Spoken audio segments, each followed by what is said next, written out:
Toxic news की तरफ बढ़ रहे हैं। हर्षदा आपको आपकी स्क्रीन पे फेस्टिवल मूड में नजर आएंगी। और सबसे पहले अच्छा निफ्टी का एक नंबर उससे शुरू कर रहा हूं। बैती साहब चार्ट आप खोलो, आता हूं भारती एयरटेल पे आपके पास। हर्षदा नंबर्स कैसे लगे? अब भारती के केस में आशीष परफॉर्मेंस अच्छा है। इस बारी आपको प्रॉफिट में थोड़ा सा दबाव जरूर दिखाई देगा, लेकिन उसको देखकर चिंता नहीं करनी है। 3,593 करोड़ के आसपास का मुनाफा है, 13% घटा है। यहाँ पर दरअसल एक फॉरेक्स लॉस भी, जो अफ्रीकन करेंसी डिवैल्यू हुई है उसका एक हिट आया है, तो उसको एडजस्ट करके आपको देखना है। वैसे अगर आप देखें तो लगभग 8% तक की ग्रोथ रेवेन्यू में 41,473 करोड़ के आसपास ये फिगर आया है, उम्मीद से काफी बेहतर है। इबिट्टा करीब 11% बढ़ा है, 21,846 करोड़, ये भी उम्मीद से काफी बेहतर प्रदर्शन उभर कर आया है। मार्जिन आए हैं 52.5% पर, यहां पर इजाफा है। और जो चेरी ऑन द टॉप है वो है आरपू। आरपू में अच्छा खासा इजाफा, 211 से बढ़कर इनफैक्ट आरपू 233 पर आते हुए दिखाई दिए हैं। कॉम्पिटिटर से बेहतर आरपू में ग्रोथ देखने को मिली है। लगे हाथ में भारतीय हेक्साकॉम भी मेंशन कर रही हूं, क्योंकि वहां पर भी परफॉर्मेंस डिसेंट है। मुनाफा यहां पर कॉन्ट्रैक्ट जरूर हुआ है, लेकिन रेवेन्यू आप गौर करेंगे तो 10% की बढ़त देखने को मिली है। मार्जिन में अच्छी खासी ग्रोथ देखने को मिली है। और हेक्साकॉम के केस में भी आरपूस जो 205 पर थे वो बढ़कर 228 पर आए हैं। रखिए भारतीय एयरटेल को रडार पे। निफ्टी के इस ऑल इंपॉर्टेंट नंबर पे देना है आज रिएक्शन।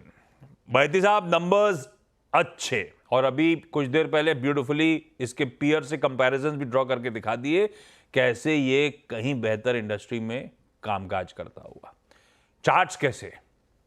आशीष जी, मंथली और वीकली चार्ट्स तो इसके बहुत अच्छे बने हुए हैं। जरूर डेली में थोड़ा सा प्रॉफिट टेकिंग देखने मिला, बट वो in tune with the market था। इनफैक्ट अगर मैं मार्केट से कंपेयर करूं तो इसमें कम गिरावट देखने मिली, और हमें लग रहा है कि इसे मोमेंटम चेज नहीं करने की जगह थोड़ा सा आज अगर कोई डिप भी मिलती है या कहीं भी मौका मिलता है नीचे की तरफ, तो एक पोर्टफोलियो पिक की तरह इसे खरीदने की सलाह रहेगी। जो स्टॉप लॉस इसमें मेंटेन करना है वो 1640 के करीब का कैसे मेंटेन करे, जिससे आपका स्ट्रक्चर बना हुआ है। हमें लग रहा है इसमें वापस 1700 और 1740 तक का लेवल देखने मिल सकता है। गौरांग सर, ये भारतीय एयरटेल भारतीय हेक्साकॉम रडार पे है क्या आप लोग की, या भारतीय एयरटेल के आपके टारगेट्स क्या हैं? खरीदारी की गुंजाइश बची है कि नहीं फंडामेंटली? काफी लंबे समय से रही है, दूसरी सबसे बड़ी कंपनी, और आरपूस के मामले में अभी अभी जैसे अनुज भाई भी जिक्र कर रहे थे, मेरे ख्याल से इस साल के अंत तक या अगले साल तक और एक बढ़ोतरी टैरिफ में तैयारी सभी को रखनी चाहिए, शायद आ सकती है, ऐसा हमारा अनुमान है। भारतीय हेक्साकॉम का जहां तक सवाल है तो वहां पर मेरे ख्याल से आईपीओ 485 के आसपास आया था भारतीय हेक्साकॉम का, अगर मुझे याद आता है तो।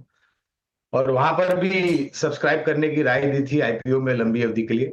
और जिस प्रकार से स्मार्टफोन यूजर्स की संख्या बढ़ रही है, जिस प्रकार से डेटा की खपत हो रही है, और जिस प्रकार से आधुनिक टेक्नोलॉजी का इस्तेमाल हो रहा है, मेरे ख्याल से जहां तक भारतीय एयरटेल का सवाल है, 1750 1800 का बहुत ही न्यूनतम लक्ष्यांक मध्यम अवधि की मैं बात कर रहा हूं। और भारतीय हेक्साकॉम पर मुझे लग रहा है कि शायद आपको ये भी शायद 1500 1600 के तरफ जाने की तैयारी रख रहा है। ये भी मैं मध्यम अवधि की बात कर रहा हूँ। वैसे मैं एक चीज़ ऐड करना भूल गया था। देखिए, आरपू बढ़ना मतलब ऑब्वियसली अगर आपके प्राइस बढ़ेंगे तो आरपू तो बढ़ेगा। ARPU growth has to come with subscription. जो सब्सक्राइबर नंबर है वो बहुत ज़्यादा कम नहीं होने चाहिए, क्योंकि अगर ऐसा होगा कि आरपू तो बढ़ता जाए लेकिन सब्सक्राइबर नंबर घटता जाए। ये जा कर रहे हैं, इधर भी गए उधर भी गए। बीएसएनएल ना, बीएसएनएल के तो नंबर बढ़ रहे हैं, चमक रहे हैं सरकार। बीएसएनएल के नंबर बढ़ रहे हैं। और प्लस क्या होता है, कई लोगों ने दो सिम लिए होते हैं तो वो कहते हैं कि दो क्यों रखने हैं, फिर अब एक ही रखो। तो वो उस वजह से तो नेट पूरी इंडस्ट्री का भी सब्सक्रिप्शन लॉस है। तो बीएसएनएल ने तो गेन किया ही है, लेकिन नेट पूरी इंडस्ट्री का भी सब्सक्रिप्शन लॉस है। तो वो ये नहीं होना चाहिए कि बस एक तरफ ये कंटिन्यू करता रहेगा। अगर वो कंटिन्यू करता रहेगा तो रिस्क फैक्टर आएगा, लेकिन मुझे लग रहा है कि वो 2-3 महीने का एक फैक्टर था, उसके बाद शायद वो भी स्टेबल हो जाएगा।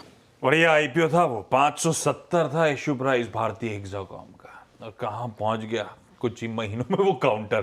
खैर, ये कहानी है इन टेलीकॉम स्टॉक्स की। बढ़िया है भारतीय एयरटेल का प्लेसमेंट, जो अभी डिटेल में बातचीत भी हुई। अब आइए